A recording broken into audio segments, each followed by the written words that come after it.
पाकिस्तानचा पाठीराखा ज्यांनी पाठराखण केलेली आहे त्यांना आता दणका बसलाय। त्या संदर्भातल्या आपण बातम्या बघूयात। तुर्की देशाचा भारताविरोधामध्ये पाकिस्तानला उघडपणे पाठिंबा। आम्ही पाकिस्तानला यापुढे देखील मदत करत राहणार। तुर्कीचे राष्ट्रपती एर्दोगन यांची ही भूमिका कायम आहे। पाकिस्तानला पाठिंबा देणाऱ्या तुर्की आणि अझरबैजान देशाला भारतीय पर्यटकांचा दणका। संघर्षानंतर या दोन देशांसाठीचं बुकिंग रद्द करण्याची संख्या 250% वाढली आहे, तर बुकिंगमध्ये 60% घट झाली आहे। पाकला पाठिंबा देणाऱ्या तुर्कीविरोधात भारतीय ट्रॅव्हल्स एजन्सीचा बहिष्कार। इझी माय ट्रिप या ट्रॅव्हल्स एजन्सीकडून तुर्कीवर बहिष्काराचा निर्णय। पाकिस्तानला पाठिंबा देणाऱ्या देशात नागरिकांना न पाठवण्याचा त्यांनी निर्णय घेतला आहे।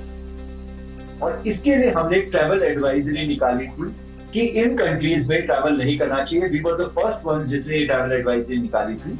हमें बहुत खुशी है इस बात की कि हमें देखकर काफी सारी ट्रैवल एजेंसीज ने भी ये एडवाइजरी निकाली। और पुण्यातल्या व्यापाऱ्याला पाकमधून धमकीचे फोन आले। तुर्की सफरचंद बॉयकॉट केल्यानं पाकिस्तानमधून धमकी, तर तुर्की वस्तूंची विक्री बंद केल्यानं इतर व्यापाऱ्यांना देखील धमकी असल्याची माहिती मिळते। व्यापाऱ्यांकडून पाकिस्तान मुर्दाबादच्या घोषणा। तुर्कीबाबतच्या व्यापाऱ्यांच्या निर्णयाचं अभिनंदन, तर नेशन फर्स्ट भूमिका घेणाऱ्या व्यापाऱ्यांचं स्वागत। मुख्यमंत्री फडणवीसांचं वक्तव्य। तर गदर सिनेमाचे दिग्दर्शक अनिल शर्मा यांचाही तुर्कीत शूटिंग न करण्याचा निर्णय।